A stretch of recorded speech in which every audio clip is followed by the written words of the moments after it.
Is the teacher responsible for the failure of the disciple? Some people in the world blame their spiritual preacher for the failure of the disciples. If this happens, it is not right. Parents, friends, etc. all have feelings inside the spiritual preacher.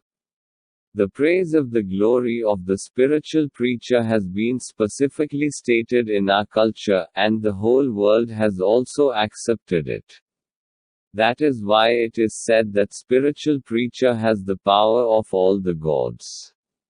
If the spiritual preacher has so much power, why do some people blame the spiritual preacher for the failure of the disciples? You live in our culture. That is why you will be familiar with the history of our culture. You know that spiritual preacher Dronacharya had taught the bow and arrow to all Pandavas and Kauravas. Then why is Arjun alone skilled in learning the bow? Duryodhana or Bhima, why did Arjun not become as clever as he used to learn the bow and arrow? How would you answer this? Do you blame spiritual preacher Dronacharya for all this? Understand about this: when it comes to the powerful spiritual preacher of your culture, you will say that our spiritual preacher is right, but Duryodhana and Bhima etc. did not have the proper power to learn bow and arrow. In the same way as spiritual preacher Balaramji, who taught mace, only Bhima and Duryodhana were successful in learning mace. Why did Arjun not get mace like Bhima? Do you blame Balramji for this?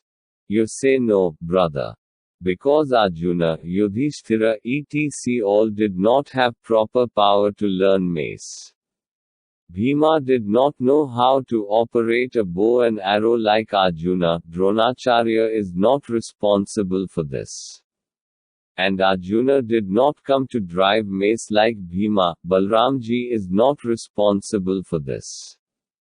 So why in the present time some people do not have complete mastery in children, then they call the teacher responsible for it. The spiritual preacher is always teaching his disciples with full responsibility, but the qualifications of the disciples are not the same. Remember that any spiritual preacher is always superior, but we are not qualified as disciples. Therefore, we do not understand the knowledge of the spiritual preacher, and we only blame the spiritual preacher. It cannot be said to be appropriate at any time. Remember that if your curiosity about knowledge is meaningful, you can also gain knowledge by making a statue of spiritual preacher. We know that many such examples exist in the history of our culture. A young boy named Eklavya accepted spiritual preacher Dronacharya as his own spiritual preacher, and built his idol and began to learn to bow and arrow.